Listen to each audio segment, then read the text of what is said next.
Hello, I'm Leah Gunn Barrett of Salvo, the campaign arm for Liberation Scotland.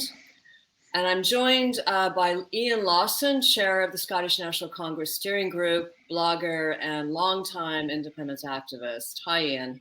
Hi, Leah. How are you? Good.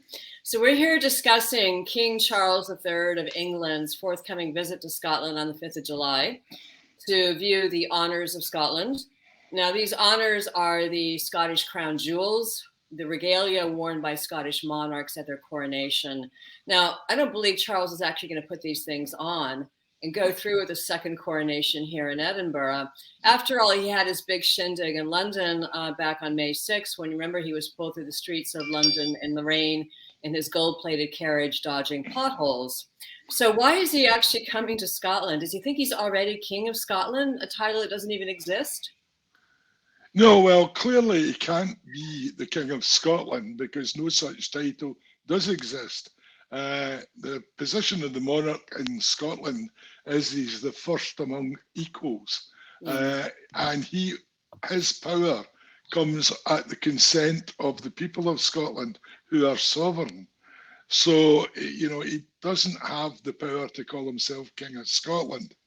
Secondly, for Charles to be the legitimate King of Scotland, he would require to take the Scottish Coronation Oath. And he hasn't done that. And there's good reason why he hasn't done that.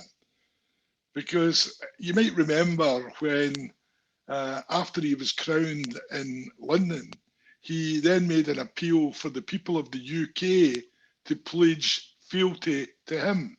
Now, that doesn't apply in Scotland. It doesn't work that way up here. Up here, the monarch, if there is a legitimate King of Scots, requires to pledge his fealty to the sovereign people of Scotland. So the other way round. Whereas in England, he's entitled to the fealty of the English people. In Scotland, it's the other way around. The Scottish people are, legally, supported and seeking his fealty to them. Yeah, so it's obvious that the UK government and Buckingham Palace, for that matter, are pretty keen that his visit is not seen as a second coronation, because, as you say, if it were, that would pretty much destroy the myth that there is such a title as King of the United Kingdom, and there isn't, right? Yes, very right. I mean, basically, the oath, the Scottish Coronation Oath, pledges the monarch to protect the rights, privileges of the crown, which in effect is the Scottish people. And of course, that puts Charles and England behind the eight ball. For him to do that, he would have to accept that they've been plundering illegally all the assets of Scotland for centuries. So that's why he won't do it. He's not going to ever do that. And the bottom line is Scotland hasn't had a constitutional monarch for a very long time because, the English crown can't ever afford to do that in Scotland. Yeah. So, I had an interesting correspondence with the letters editor of the Scotsman, who was claiming that Charles, I called him Charles Windsor. He thought that was being disrespectful, and that he's King of the United Kingdom. And so many people were under the impression that the Union of Crowns 1603, about a century before the Treaty of Union, did unite the English and Scottish crowns into a single crown, basically extinguishing the Scottish crown. But that's not true, of course. No. What happened in 1603 was the Scottish monarch also became the English monarch. James. And he became basically a king with two crowns. But there was never any suggestion that the crowns were in any way merged. And I mean, it's obvious why. In 1603, Scotland and England were separate sovereign nations. Yeah. Why would anyone, do it? But I mean, the reason's even more basic than that, because it would be an act of treason by the monarch for him to pledge Scotland's crown to another nation. I mean, it's absolutely... He didn't have the authority to do that, did he? Absolutely. Nor did the Parliament, by the way, in 1707. Neither the Parliament nor the monarch ever possessed the power to do anything other than protect the crown in the name of the Scottish people. They had no right to trade it, do any deal in any shape or form. And of course, it's that very falsehood, that lie that is entitled, or at least the English think they're entitled to take all our assets, our oil, our gas, our renewables and everything else. All flows from the Union of the Crowns rather than the Treaty of Union. So for a long time, I think a lot of us have been spending our time concentrating in the wrong bit of legislation. It was the myth-making Union of the Crowns that allowed them access to our wealth. And aren't there two separate crown offices? There's an English one and a Scottish one? Well, I think that's the ultimate proof, isn't it? I mean, if there was such a thing as a UK crown, there would be no requirement to have two crown offices. I mean, the English crown office stops at the border, and then there's a separate crown office in Scotland. Interesting, they don't call it a Scottish crown office. They call it the crown office in Scotland. That's to disguise, again, the fact that they don't have the power to do it. So, and of course, that operates very differently because it acts as a trustee for the Scottish people. Not been a very good one, has it? No, it hasn't. And I mean, there's plenty of great examples of where it's, been completely, utterly useless. If you take, for instance, as an example, the 1934 Petroleum Act, which passed, and it illegally placed Scotland's assets, or all the UK's assets, but in Scotland it was illegal, into the hands of the monarch. It was never to go to the monarch in the first place, it was to go to the crown. And the crown, of course, is the people. The crown is the monarch in England. Yes, but in Scotland it's the people. Yeah. So therefore that Petroleum Act should have stipulated that. It didn't. It left it all in the hands of the English monarch. And of course, when the 70s came along and oil and gas was discovered in Scottish waters, England was desperate to take control of that. Sure. I mean, how big was that? Well, 90% of the oil fields lay in Scottish waters. So it was a huge deal, absolutely huge deal. If you look at what happened in Norway, who, by the way, discovered oil at the same time, they took control of their own oil. Today, in 2023, they have an oil fund worth $1 trillion, not billion, $1 trillion. So what was it? Yeah, and what the reaction in Britain was let's bury the Macron report. Let's make sure the Scots don't know the wealth that they've been handed here. Yeah. And of course, the Macron report said Scotland's wealth would be embarrassing, that our currency would be the strongest, stronger than Norway's. So here we have this, absolute blatant mishandling, dishonesty to take the wealth of Scotland. And it's all done through this control. So this is no esoteric argument we've got here. It has everyday big effects in Scotland to this day. It's keeping our people poor. Yeah, no, absolutely. It does explain why we're so much poorer than our Nordic neighbors. And we certainly shouldn't be, but we don't control our own assets, our land, our seaports. They were given away, as we know, sold off to private equity companies. If you mention our energy, our mineral rights, even our whiskey and our salmon are owned by foreign entities. These all things are the wealth of our nation, and they're in foreign hands. So I'd like to go back in history just a little bit. It's not that long ago, actually. So at what point exactly do you think, Iain, the English crown displaced, because that's what happened, displaced the Scottish crown? When did that start happening? Immediately, or did it take a long time? Well, pretty much from day one. They had limited powers in the period between 1603 and 1707. But of course, when 1707 came along, even before it, I mean, we're told it was a voluntary union, and as an example, but in 1705, the English passed the Alien Act, which would have meant that Scots could no longer export their goods into England. It was an intimidatory factor. They also threatened that Scots could no longer own land in England. And of course, the people they were trying to get at there were the Scottish lords, the people in the Parliament who would have to vote on the Treaty of Union. They're being economically blackmailed, weren't they? Absolutely, it was total blackmail. And, you know, we're told about this voluntary union, but you're not told that there was an English army sitting on the border and the English fleet were, you know, in the fourth, the fifth or fourth at the time when this was all happening. And then you've got to look at what happened after them. There was riots all over Scotland.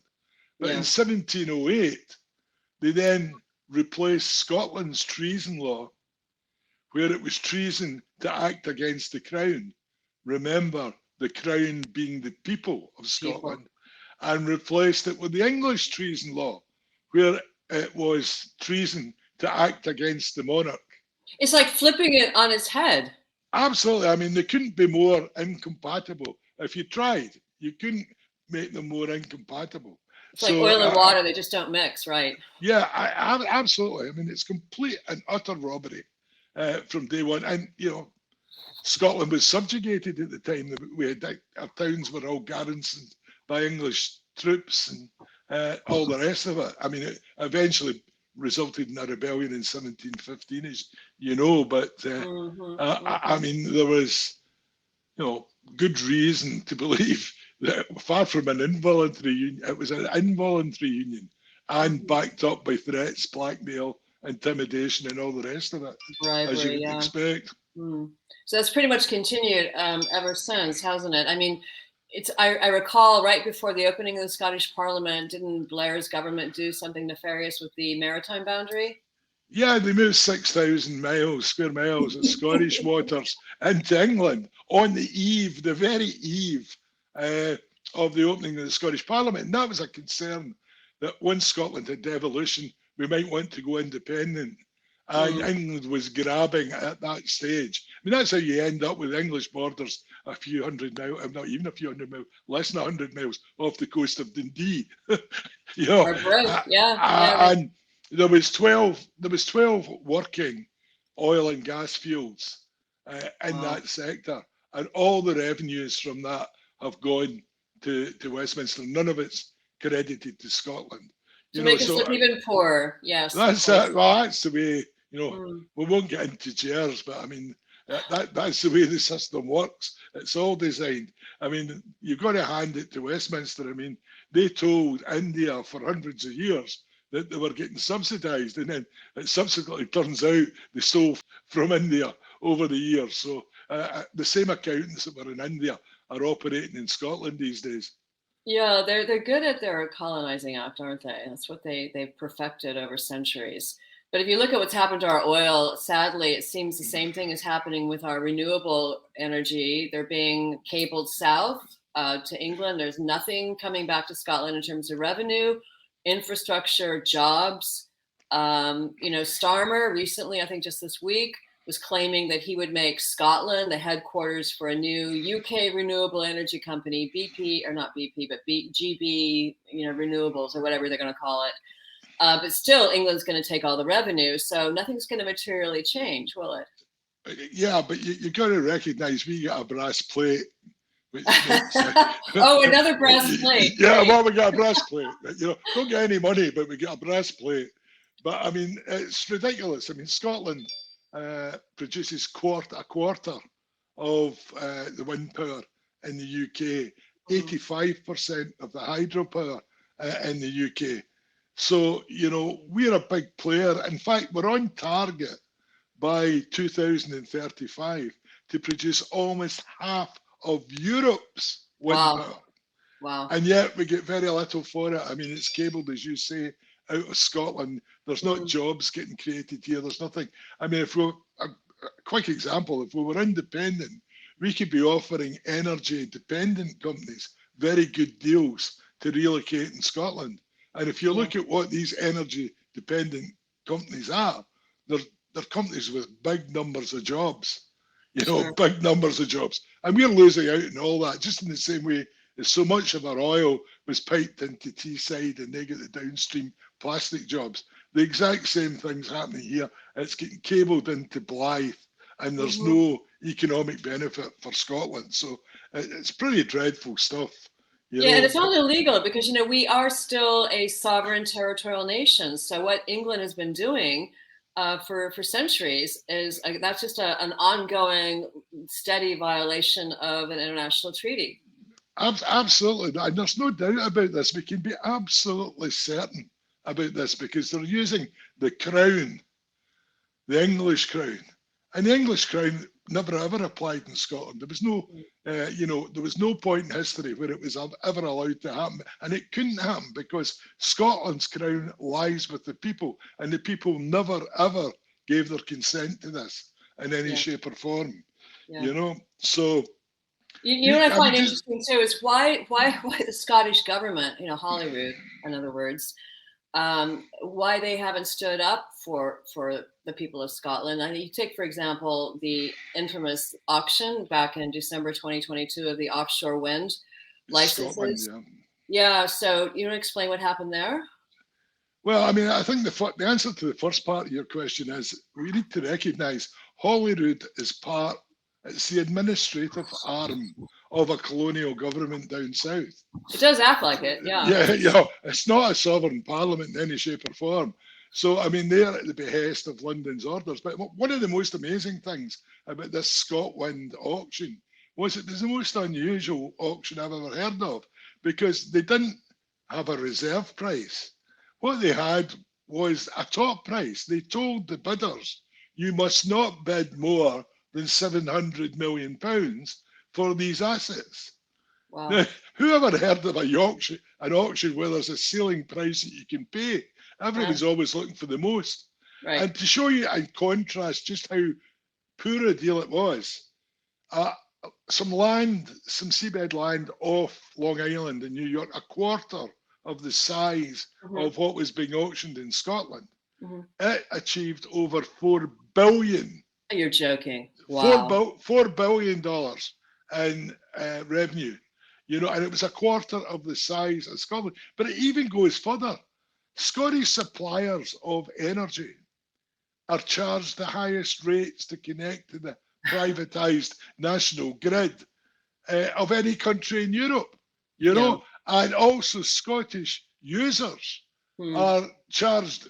For instance, in Scotland, our standing charges are double what they are in London. I mean, we're providing the goods, we're providing the services, we're getting nothing in return. But Ian, we're being a good colony. Well, we have a superb colony. I mean, there would be a lot of bids in an auction to get a colony like ours, I can tell you. But I mean, we're just allowing this all to happen. And I mean, today's politicians are enormously poor in vision and knowledge.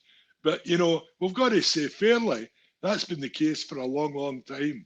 Of course, for most of that time, we had unionist governments. Our party's been returned in Scotland. So they'd have no interest in doing anything with it. But, I mean, there's been a pro-SNP independence parliament since 2007. And to be fair to the first parliament, Alex Salmond's one, they did deliver a lot of good measures. And they also eventually delivered a referendum. So they showed a level of competence, that's for sure. Yeah, well, I mean, that's gone. I mean, that was the devolutionist plan they told us. We will show we can govern Scotland better than anybody else. And that'll give the people confidence to vote for independence. Now, that might well have been the case back in 2014. It's not the case today. There's very little competence being shown by the Scottish government. And, that's a problem for the entire Yes movement. Yeah, no, it certainly is. But if we don't get out of the UK somehow, and I think the route to that, we'll discuss that in a second, is not through a political party, but through the people taking back control. But if we don't get out, we can't stop the theft of our assets, the asset stripping that's been going on for such a long time. And I just want to turn to get your opinion on Alistair Jack, the Scottish Secretary, Unionist shill, who wants to actually make an offense for Scots politicians to even talk about independence when they're abroad.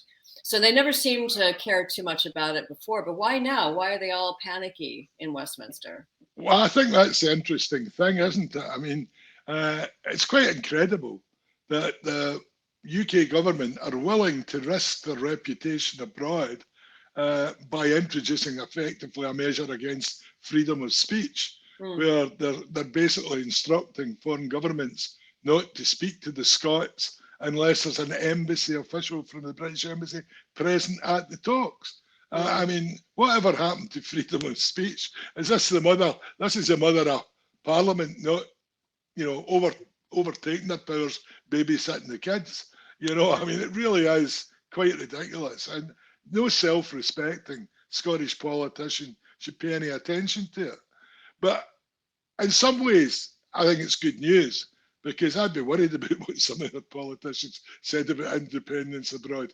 And I think it's much better left in the hands of Salvo, Liberation, the Scottish National Congress, because we're not party political. We've only got one objective, that's to deliver for Scotland. And we don't have housing policies or policies of GRR or any of the rest of the things that allow unionism to divide us and make it so easy. I mean, these wedge issues, we can remain totally united and concentrating and delivering the real deal, and that scares them. And they're right to be scared, because everything that's happened, the Supreme Court, all the rest of it, it's all based around domestic law. You basically got to win in the court of the colonizer. And they know that. They know that's going to fall apart the minute we can get this onto the international stage. And of course, that's precisely what Salvo, Liberation, Scottish National Congress are trying to do. We're trying to internationalise this, to get these arguments out into the open. And of course, if we ever do manage to do that, then these actions by the British Parliament trying to stop Scots speaking abroad, having meetings with embassy officials, that's all going to stick out like a sore thumb as confirmation of what we're saying is the truth. So they're right to be scared, and it's our job to make them much more scared. And that's how are we going to do that? Well, I think what we need to do is we need the people to really join in here, because there's nothing defeats an organisation that's got genuine public backing. We're seeking 100,000 people to sign up to the Edinburgh Proclamation. We're making progress on it, but it's not as fast as we would like, largely because we're blocked out of the media entirely in Scotland because they recognise the danger. But I mean, we've got social meeting, we've got programmes like this, which if people share and get out all the time, we're educating more and more Scots. And it's the old saying, once seen, never forgotten. So what we've got to try and make sure is people do see and hear this. And once they do that, we ask them to share it with their friends, to share it with their families. And let's all join up. Sign up at liberation.scot, sign the Edinburgh Proclamation, and let's get this country moving on a route that nobody can stop once we get it going. Yeah, let's absolutely do that. And, it's useful to think back that no former UK colony ever got its freedom from the British Empire through a political party or by asking nicely for it. And Scotland, England's last colony, will not either. So I think you've outlined a plan that I think can succeed. But the Scottish people have to unite. That's the key thing. In order to reclaim our constitution, we have a constitution. We need to modernize it. And then when we do that, we will get our freedom from a 316-year-old union that has done tremendous harm to Scotland, to our nation, to our culture, our language, our resources, and our people. So yes, as Iain says, I encourage our listeners to, if you haven't done so already, to please sign the Edinburgh Declaration on liberation.scot to join our peaceful liberation movement. Now, make sure you use a virtual private network to do that. They're free to download. And that ensures you get to the right site, not one of these mirror sites, because as Iain says, the British state is doing everything they can to obstruct Scotland from actually organizing the people to throw off this sort of colonial, the colonial shackles that we've been having to endure for such a long time. So I want to thank Iain very much for the discussion. It's been very helpful. I'm certainly not going to be at Charles's whatever it is on the 5th of July. Are you planning to go? No, there's no chance of me being there either. Absolutely not. Not even to hold a blank sheet of paper or toss a couple of eggs? No? No, okay. I think we should just take the legs away from him, Far more effective and that's permanent. I mean, I think we should finish this broadcast with a little bit of optimism. Yeah, of course. In the last year since Salvo and Liberation were created, we're making good progress. We're on a line that we know by the actions of the British state in the last year really, really, really worries them. Mm-hmm. So, when you're on a winner, it makes a good sense to concentrate all activities and efforts in that direction. We've got them on the run here, and we can increase that until, they're breaking the 4-minute mile if more and more people just join in and we really get into them. So that's a good chant at Scottish We football need to matches. channel Eric Liddell, don't we? We do, exactly. I mean, he was one of my heroes when I was a young boy, so, and he was a man of principle as well. Yes. And, it's good if we can concentrate our efforts in becoming free on the same principle, unshakable principle of honesty, fairness, and justice, then I think we'll be successful. Yeah, we're on to a winner then. Good. Thanks so much, Iain. Good chatting with you. Okay, nice talking to you, Leah. All the best. All right.